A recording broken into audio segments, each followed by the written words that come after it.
स्वागत है दोस्तों आपका हमारे चैनल स्टडी ब्लॉग्स में। और आज हम आपके लिए लेकर आए हैं फिज़िक्स का बेस चैप्टर यानी कि इसका नींव। तो फिज़िक्स का सबसे पहला चैप्टर हमारा आता है मात्रक एवं मापन यानी कि यूनिट एवं मेजरमेंट।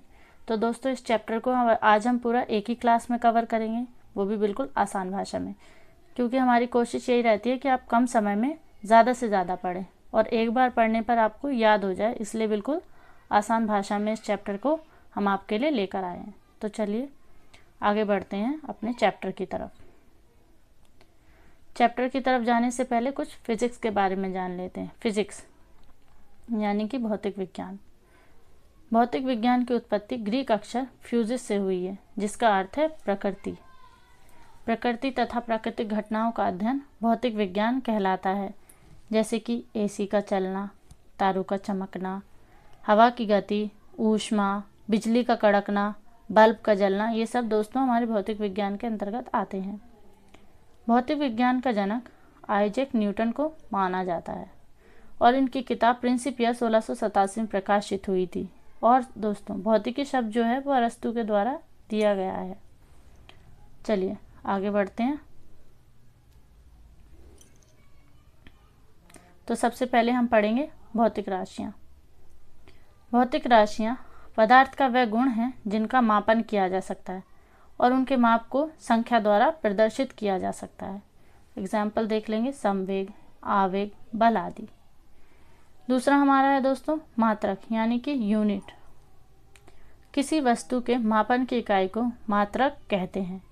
किसी भी भौतिक राशि को व्यक्त करने के लिए हमें दो राशियों की आवश्यकता होती है।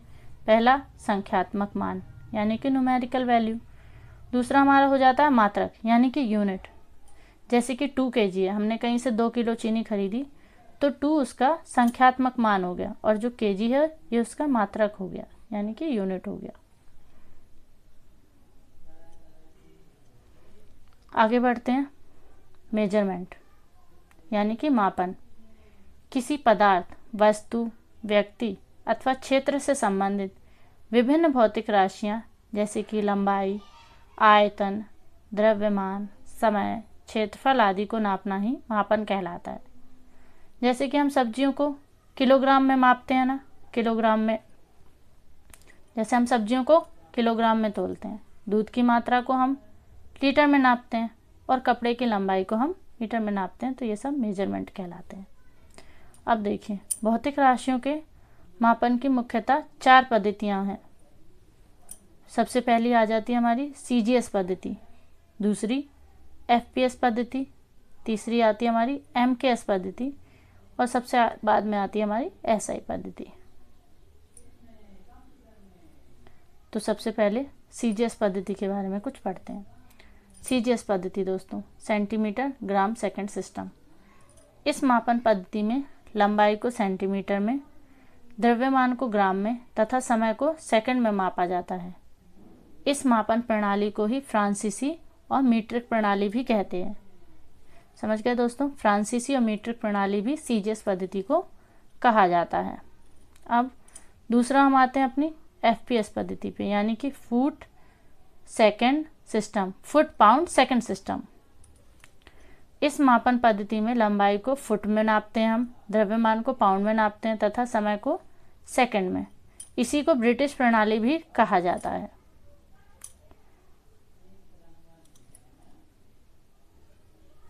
हमारी आती है दोस्तों MKS पद्धति यानी कि मीटर किलोग्राम सेकंड सिस्टम। इस मापन पद्धति में लंबाई को मीटर में, द्रव्यमान को किलोग्राम में तथा समय को हम सेकंड में मापते हैं। इंजीनियर एवं औद्योगिक क्षेत्रों में मापन के लिए इसी प्रणाली का प्रयोग किया जाता है।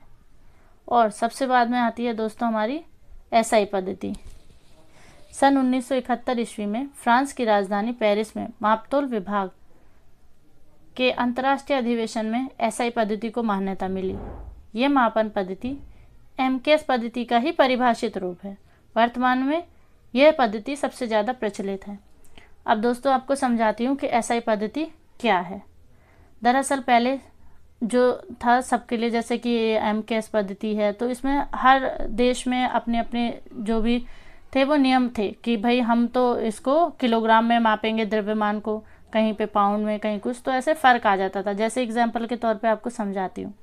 पहले दिल्ली में एक लकड़ी की लंबाई 3 गज़ है, तो वहीं जाके वो लंदन में 2.74 मीटर आ जाती है।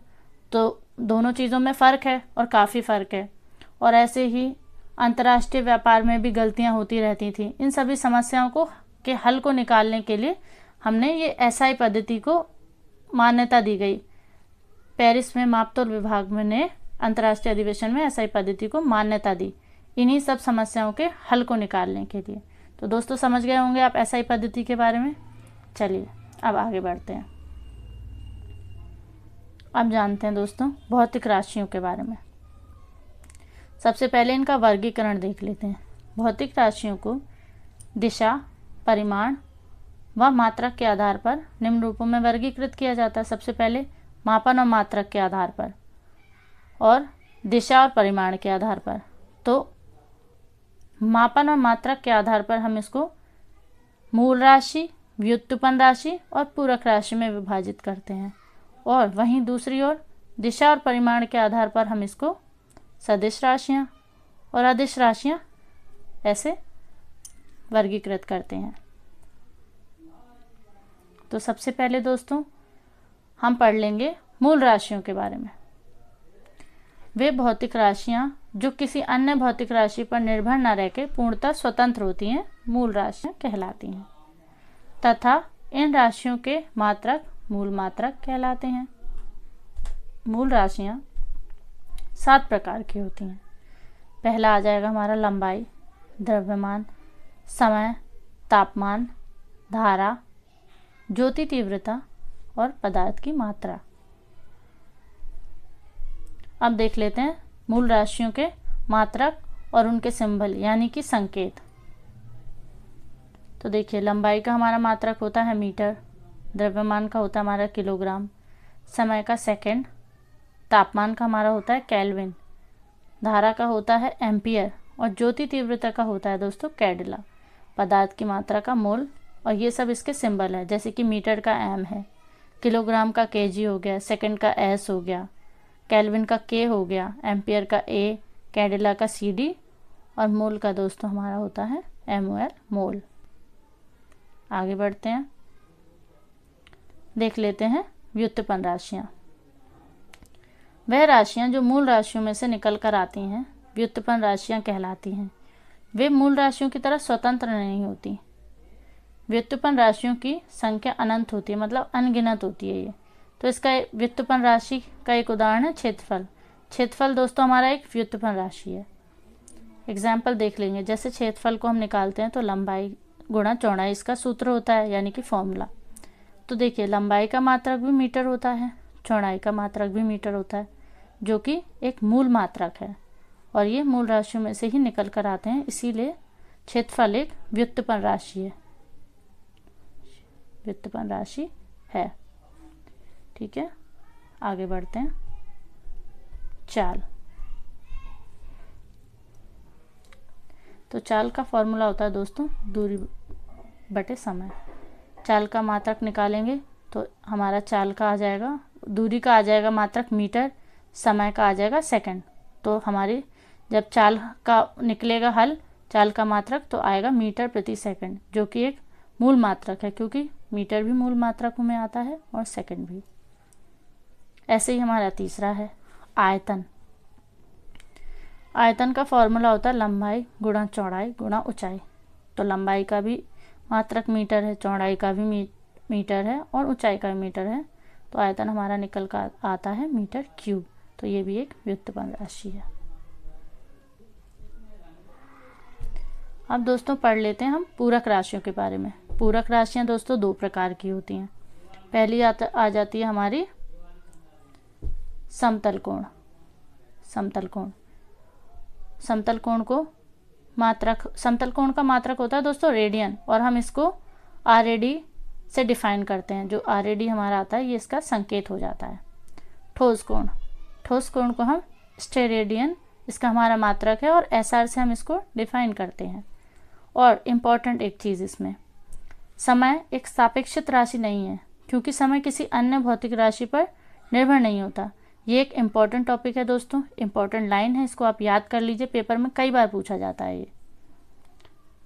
आगे बढ़ेंगे सदिश तथा अदिश राशियों पे, यानी वेक्टर एंड स्केलर क्वांटिटीज़ के बारे में पढ़ेंगे अब हम। सबसे पहले दोस्तों सदिश राशियाँ यानी कि वेक्टर क्वांटिटीज़, ऐसी भौतिक राशियाँ जिनको व्यक्त करने के लिए परिमाण के साथ साथ दिशा की भी आवश्यकता होती है, सदिश राशियाँ कहलाती हैं। जैसे कि उदाहरण हम देखेंगे बल, विस्थापन, वेग, संवेग, चुंबकीय क्षेत्र, विद्युत क्षेत्र, त्वरण, आवेग। जैसे कि दोस्तों बल से जानते हैं, ये बल का एक एग्जाम्पल है। जैसे कि हमें किसी बॉक्स को धक्का देना है या उस पर बल लगाना है, तो हमें ये भी जानना ज़रूरी है कि किस दिशा में बल लगाना है, क्योंकि उसका जो विस्थापन होगा वो उसी दिशा में होगा। अगर हम दाईं ओर धक्का देंगे तो दाईं तरफ उसका विस्थापन होगा, यानी कि डिस्प्लेसमेंट होगा। तो उसके लिए हमें दिशा की आवश्यकता ज़रूर पड़ेगी, बिना दिशा के हम बल नहीं निकाल सकते। वहीं दूसरा हम देख लेंगे दोस्तों अदिश राशियाँ यानी कि स्केलर क्वांटिटीज़, ऐसी भौतिक राशियाँ जिनको व्यक्त करने के लिए केवल परिमाण की ही आवश्यकता होती है, दिशा की नहीं होती है, अदिश राशियाँ कहलाती हैं। उदाहरण देख लेते हैं तापमान, द्रव्यमान, क्षेत्रफल, कार्य, ऊर्जा, दूरी, आयतन, घनत्व, समय, शक्ति, चाल, दाब, ये सब अदिश राशियों के ही उदाहरण हैं। तो इसको हम एक तो सिंपल से उसमें समझेंगे, सिंपल एग्जाम्पल के तौर पे। जैसे कि तापमान है हमारा, टेम्परेचर, तो जब हम अपना बॉडी टेम्परेचर नापेंगे तो इसको हम सीधा बोलेंगे 98.6 फ़ारेनहाइट है टेम्परेचर हमारा, उसके लिए हमें दिशा की ज़रूरत नहीं होगी। ऐसे ही अगर हम किसी को समय बताएंगे दोस्तों, तो सीधा बताएंगे कि भाई 10 बजे हैं, ये थोड़ी बताएं किस दिशा में बजे हैं। तो ये है अदिश राशि का उदाहरण। आगे बढ़ जाते हैं, अब आते हैं हम एक प्रकाश वर्ष यानी कि दोस्तों लाइट ईयर। प्रकाश द्वारा निर्वात में एक वर्ष में तय की गई कुल दूरी एक प्रकाश वर्ष कहलाती है। एक प्रकाश वर्ष दोस्तों 9.467 गुणा 10⁻15 मीटर के बराबर होता है। अनौपचारिक रूप से खगोलीय दूरी को व्यक्त करने के लिए प्रकाश वर्ष का प्रयोग किया जाता है। आगे आता है हमारा खगोलीय इकाई यानी कि एस्ट्रोनॉमिकल यूनिट। यह भी दूरी का ही मात्रक है। पृथ्वी और सूर्य के बीच की मध्य की दूरी खगोलीय इकाई कहलाती है। ये एक इम्पॉर्टेंट चीज़ है दोस्तों, इसका क्वेश्चन आता है कि एक खगोलीय दूरी का मात्रक क्या है, तो ये हमें याद करना है, ये आप अच्छे से याद कर लेना। एक खगोलीय मात्रक बराबर होता है दोस्तों 1.496 गुणा 10⁻11 मीटर। ये बहुत ही इंपॉर्टेंट है, अच्छे से याद कर लीजिएगा। अब आगे आता है हमारा पारसेक। यह दूरी मापने की सबसे बड़ी इकाई है दोस्तों। क्वेश्चन आ जाता है कि दूरी मापने की सबसे बड़ी इकाई क्या है, तो आप बता सकेंगे पारसेक। और एक पारसेक बराबर कितना होता है, ये भी क्वेश्चन आता है। तो एक पारसेक बराबर होता है 3.086 गुणे 10⁻16 मीटर। ये आप याद कर लेना। और दोस्तों इसको ऐसे भी बताया जा सकता है कि एक पारसेक बराबर होता है 3.26 प्रकाश वर्ष। ये दोस्तों डिपेंड करता है कि क्वेश्चन किस तरीके से पूछा गया है और उसमें मतलब क्या ऑप्शन है। कई बार हो सकता है कि आपका ये वाला ऑप्शन ना हो, ये वाला हो, तो ये भी आपको याद करना। कई बार ये हो सकता है कि ये नीचे वाला ऑप्शन ना हो और ये वाला हो, तो आपको दोनों चीज़ें पता होनी चाहिए। तो जैसा ऑप्शन में आएगा उस हिसाब से आप क्वेश्चन को टिक करेंगे। आगे आता है दोस्तों समांगता का सिद्धांत। समांगता का सिद्धांत के अनुसार प्रत्येक पद का मात्रक और विमा एक ही बराबर होती है, एक ही बराबर होती है। आगे पढ़ लेते हैं 10 की विभिन्न घातों के पूर्व लग्न और उनके संकेत। तो दोस्तों एक्सा का हमारा आता है 10⁻18, पेटा का आता है हमारा 10⁻15 और टेरा का 10⁻12, गीगा का 10⁻9, मेगा का 10⁻6 और किलो का 10⁻3, हेक्टो का 10⁻2 और डेका का आता है हमारा 10 की घात 1। अब इसकी कुछ नेगेटिव वैल्यूज़ हम देखेंगे। देखिए दोस्तों, डेसी का हमारा आता है 10 की घात -1। ये डेसीमीटर है, इन सब के आगे डेसीमीटर है। डेसीमीटर, सेंटीमीटर, मिलीमीटर, ऐसे इसको लिखा जाता है।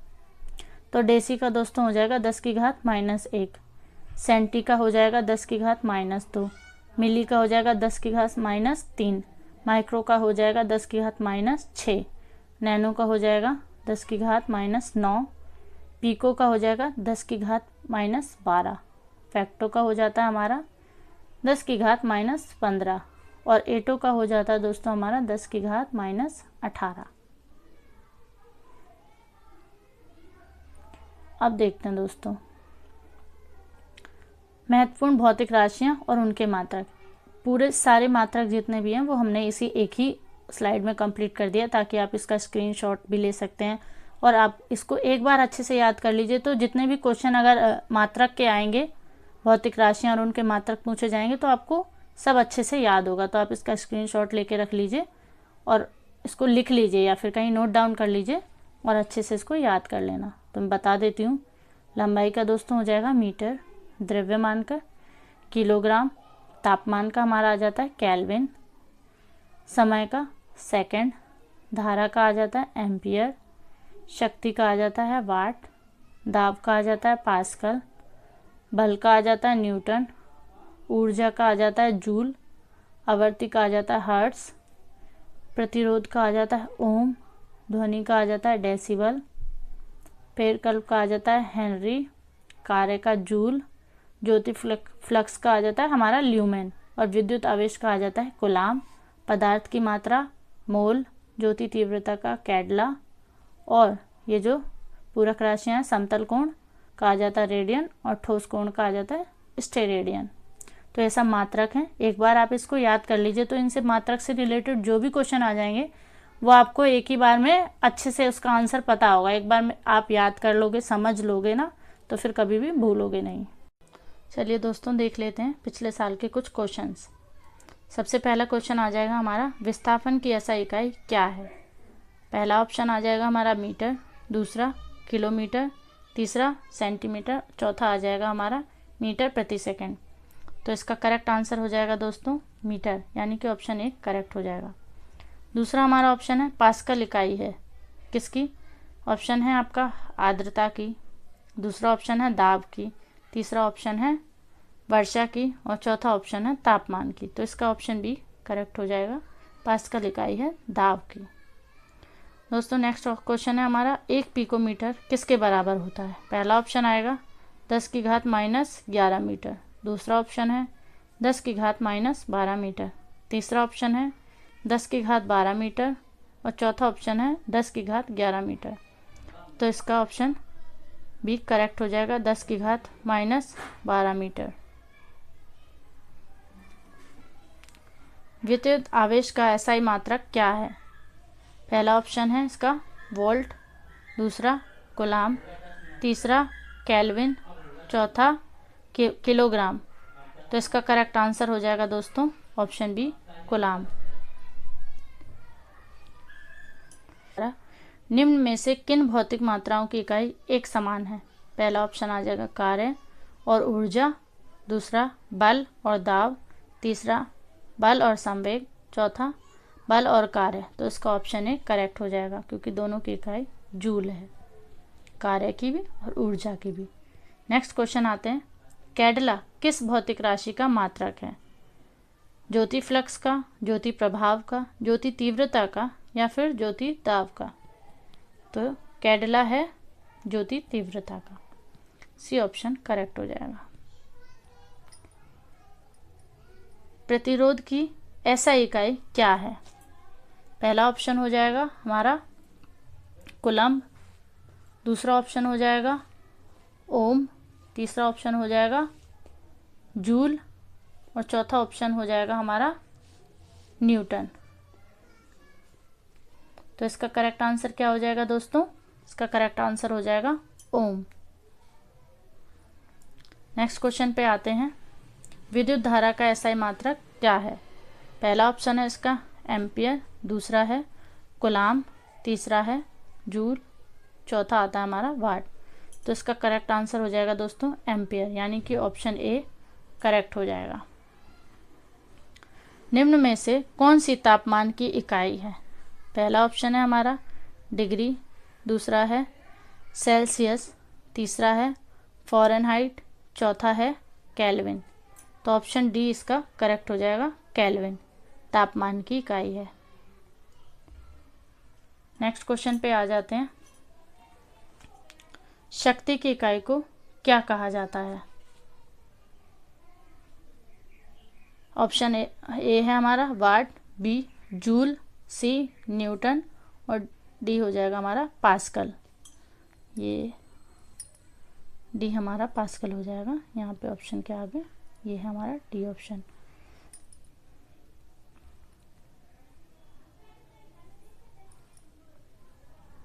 तो इसका करेक्ट आंसर हो जाएगा दोस्तों वाट, ऑप्शन ए करेक्ट हो जाएगा। नेक्स्ट क्वेश्चन पे आते हैं। दबाव की एसआई इकाई क्या है? पहला ऑप्शन न्यूटन प्रति वर्ग सेंटीमीटर, न्यूटन वर्ग सेंटीमीटर, न्यूटन प्रति वर्ग मीटर और ऑप्शन चौथा हो जाएगा हमारा न्यूटन वर्ग मीटर। तो दोस्तों इसका करेक्ट आंसर हो जाएगा ऑप्शन सी न्यूटन प्रति वर्ग मीटर, क्योंकि दाब का जो फॉर्मूला होता है वो होता है बल बटे क्षेत्रफल, और बल का होता है न्यूटन, क्षेत्रफल का होता है वर्ग मीटर। तो इसको हम न्यूटन प्रति वर्ग मीटर करके डिफाइन करते हैं। नेक्स्ट क्वेश्चन आ जाएगा हमारा। पारसेक निम्नलिखित में से, एक पारसेक निम्नलिखित में से किसके बराबर है? ये मैंने आपको आगे पढ़ाया था, उम्मीद है आपको याद होगा। तो देखिए यहाँ पे ऑप्शन है ना, ऑप्शन देख लीजिए तो आपको कौन सा आंसर करेक्ट करना है ये आपको पता चलेगा। कि आपको दो मैंने बताए थे आपको कि एक प्रकाश वर्ष इसके बराबर होता है, एक पारसेक इसके बराबर होता है, ऐसे करके दो ऑप्शन दोनों के समझाए थे। उम्मीद करती हूँ आपको याद होंगे। तो इसका ऑप्शन देख लेते हैं। ऑप्शन ए 3.18 प्रकाश वर्ष, 3.38 प्रकाश वर्ष, 3.18 प्रकाश वर्ष और 3.33 प्रकाश वर्ष और ऑप्शन डी है हमारा 3.26 प्रकाश वर्ष। तो ये ऑप्शन डी हमारा करेक्ट हो जाएगा, 3.26 प्रकाश वर्ष के बराबर होता है एक पारसेक। अब दोस्तों बल का एसआई मात्रक क्या होता है? पहला केल्विन, दूसरा न्यूटन, तीसरा पास्कल और चौथा हमारा आता है वोल्ट। तो इसका करेक्ट आंसर हो जाएगा दोस्तों ऑप्शन बी न्यूटन। फिर निम्न में से किन दो भौतिक राशियों की इकाई एक ही है? दाब की और बल की, बल और उत्प्रेक्ष बल, बल और गति, बल और चाल। तो दोस्तों इसका है करेक्ट आंसर हो जाएगा इसका ऑप्शन बी बल और उत्प्रेक्ष बल, इसके आगे उत्क्षेप बल। नेक्स्ट क्वेश्चन देख लेते हैं। निम्नलिखित में से कौन सा मात्रक सुमेलित नहीं है? डेसिबल। तो दोस्तों डेसिबल ध्वनि की प्रबलता को नापता है। अश्व शक्ति यानी कि हॉर्स पावर शक्ति की इकाई है और समुद्री मील नौ संचालन में दूरी की इकाई है। डॉप्सन जो है इसमें ऑप्शन दे रखा है ऊष्मा की इकाई, पर डॉप्सन जो होता है दोस्तों वो ओजोन परत की मोटाई मापने के लिए इस्तेमाल होता है। तो ऑप्शन जो ये है डॉप्सन ये सुमेलित नहीं है। और ऑप्शन इस क्वेश्चन में पूछा गया है ना कौन सा मात्रक सुमेलित नहीं है, तो ऑप्शन डी इसका करेक्ट आंसर हो जाएगा, क्योंकि ये ओजोन परत की मोटाई नापने के लिए इस्तेमाल होता है।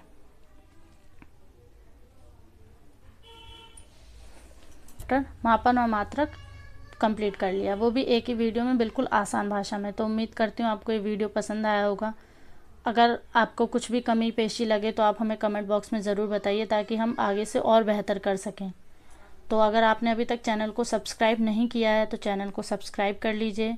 और हम ये जो वीडियो है इसकी आपको PDF मिल जाएगी हमारे टेलीग्राम चैनल पर, जिसकी लिंक मैं आपको डिस्क्रिप्शन बॉक्स में दे दूँगी। उम्मीद करती हूँ आप वीडियो को पसंद करेंगे और आगे ज़्यादा से ज़्यादा शेयर करेंगे, लाइक करेंगे। तो दोस्तों चलिए मिलते हैं नेक्स्ट वीडियो में।